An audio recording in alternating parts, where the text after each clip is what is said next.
India versus Zimbabwe যিখন match হৈ আছে 3 নম্বৰ মেচখনত প্লে 11বোৰ কেনেকুৱা হ'ব, ৰিয়ান পৰাগ থাকিব নে নাথাকে, লগতে যিহেতু বিশ্বকাপ জয় কৰি আহি বিশ্বকাপ অৰ্জন কৰি 3জন প্লেয়াৰ বৰ্তমান হাৰাৰী ষ্টেডিয়ামত উপস্থিত হৈছে। তেওঁলোকে এতিয়াতো আহিছে যেতিয়া তেওঁলোক খেলিবই, গতিকে তেওঁলোকৰ ঠাইত কাক কাক খেলুৱাব বা কোন কোন আঁতৰিব, গতিকে সেই সবিশেষ আলোচনা কৰিম ৰিয়ান পৰাগ থাকিব নে নাথাকে। গতিকে ভিডিঅ'টো সম্পূৰ্ণকৈ চাই থাকক আৰু গোটেইখিনি জানিব পাৰিব ৰিয়ান পৰাগৰ থাকিব নে নাথাকে, কোন হ'ব প্লে 11ত।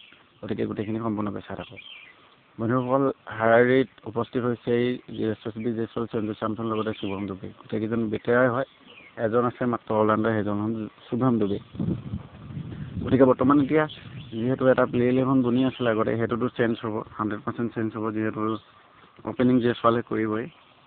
গতিকে পোনে পোনে আমি আহোঁ প্লে 11টোলৈ। ফাৰ্ষ্ট টাইম অ'পেনিং জয়ছোৱাল আৰু অভিষেক শৰ্মা চিয়'ৰ কৰিব বুলি ঘোষিত, যিহেতু শুভমন গিল প্ৰতিটো ফৰ্মেটতে খেলিব পাৰে, তেওঁ 1 ডাউন 2 ডাউনতো খেলিব পাৰে। গতিকে এতিয়া যিহেতু ৰোহিত শৰ্মাও নাই, ৰোহিত শৰ্মাৰ যিটো ছিট সেইটো হয়তো লাভ কৰিব অভিষেক শৰ্মাই, আৰু যিটো ছিট যিটো খেলিব অ'পেনিং সেইটো হৈছে যশস্বী জয়ছোৱাল। যিহেতু যশস্বী জয়ছোৱাল বৰ্তমান আহি উপস্থিত হ'লেহি হাৰাৰী ষ্টেডিয়ামত বিশ্ব জয় কৰাৰ পিছত। তাৰপিছতে 1 ডাউনত আমাৰ শুভমন গিল কেপ্টেইন, তেওঁ 1 ডাউন হিচাপে খেলিবলৈ আহিব। তাৰপিছতে ঋতুৰাজ গায়কোৱাড যিহেতু ভাল ফৰ্মত আছে, ঋতুৰাজ গায়কোৱাডে খেলিবই, কোনো কথা নাই। ঋতুৰাজ গায়কোৱাড নহয়, তাৰপিছতে আহিব সঞ্জু চেমছন। যিহেতু সঞ্জু চেমছন আহি উপস্থিত হ'ল, সঞ্জু চেমছনক চান্স পাব। উইকেট কিপাৰ এজন আহিলেই, যিহেতু আগত উইকেট কিপাৰ ডুবজুৱেল খেলি আছিলে, কিন্তু সেইটো ধৰা হ'ব। অ'পেনিংটো এনেদৰে হ'ব। তাৰপিছত সঞ্জু চেমছনৰ পিছতে আহি যাব ঋতুৰাজ গায়কোৱাড, নাম্বাৰ 4 ঋতুৰাজ গায়কোৱাড, 4ত সঞ্জু চেমছন, 5ত ঋতুৰাজ গায়কোৱাড। 6ত আপোনালোকৰ 2জন প্লেয়াৰ ধৰিব লাগিব। 6ৰ কাৰণে 2জন প্লেয়াৰৰ ভিতৰত দ হ'ব, কোন কোন হ'ব পাৰে।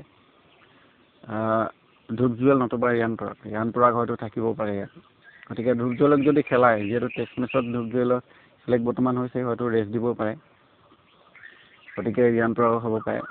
7ত বা 6, 7 এই দুটা সাল সলনি হ'বই, কোনো কথাই নাই। এইকেইটাত নতুবা 6ত ৰিংকু সিঙক পঠিয়াব, তাৰপিছতে হয়তো ৰিয়ান পৰাগ থাকিব, নহ'লে ৰিংকু সিং পিছত, তাৰপিছত ৰিয়ান পৰাগ, তেনেধৰণে হ'ব পাৰে, তেনেকুৱা ধৰণৰ। তাৰপৰা বলাৰটো আভেশ খানটো খেলিবই, মুকেশ কুমাৰ খেলিব, ৰবি বিষ্ণুৱে খেলিবই। তাৰপৰা অলৰাউণ্ডাৰ এজন ৱাশ্বিংটন সুন্দৰ, তেওঁ থাকিব। গতিকে প্লে 11টো এনেকুৱাই হ'ব। ৰিয়ান পৰাগে চান্স পাব নাই বুলি ক'বলৈ গ'লে 50-50 হৈ আছে, যিহেতু তাত আছে ডুবজুৱেলৰ যদি জেগাটো খালী হয়, তেতিয়া ৰিয়ান পৰাগ খেলিব পাৰিব। আৰু যদি ডুবজুৱেলো খেলে, তেতিয়াহ'লে ডুবজুৱেলো ফৰ্মতে আছে বুলি ক'ব লাগিব। আগৰ যিবোৰ ইণ্টাৰনেশ্যনেল খেলত ডুবজুৱেলৰ ভাল অৱদান আছে, গতিকে ডুবজুৱেল খেলিব লাগে, তাত কোনো নিশ্চয়তা নাই, খেলিব পাৰে। পিছতে হয়তো যদি নেখেলে, যদি কেপ্টেইনশ্বিপ কথা, কেপ্টেইনে যি ভাবে, যদি নতুন প্লেয়াৰক চান্স দিম বুলি ভাবে, তেতিয়াহ'লে ৰিয়ান পৰাগক চান্স দিব পাৰে। গতিকে চান্স পালেতো ভালেই আমাৰ অসমৰ বাবে, অসম গৌৰৱ ৰিয়ান পৰাগ। আৰু যদি খেলিবলৈ সুযোগ পায় ৰিয়ান পৰাগে, তেতিয়াহ'লে এটা ভাল প্ৰদৰ্শন দেখাব লাগিব।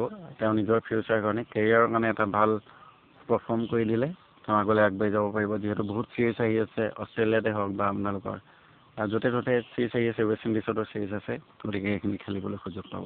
গতিকে আজিলৈ ভিডিঅ'টো ইমানেই। কেনেকুৱা পালে জনাব। যদি ভাল পালে লাইক, কমেণ্ট, শ্বেয়াৰ আৰু ছাবস্ক্ৰাইব কৰি বেল আইকনটো প্ৰেছ কৰি দিবলৈ নাপাহৰিব।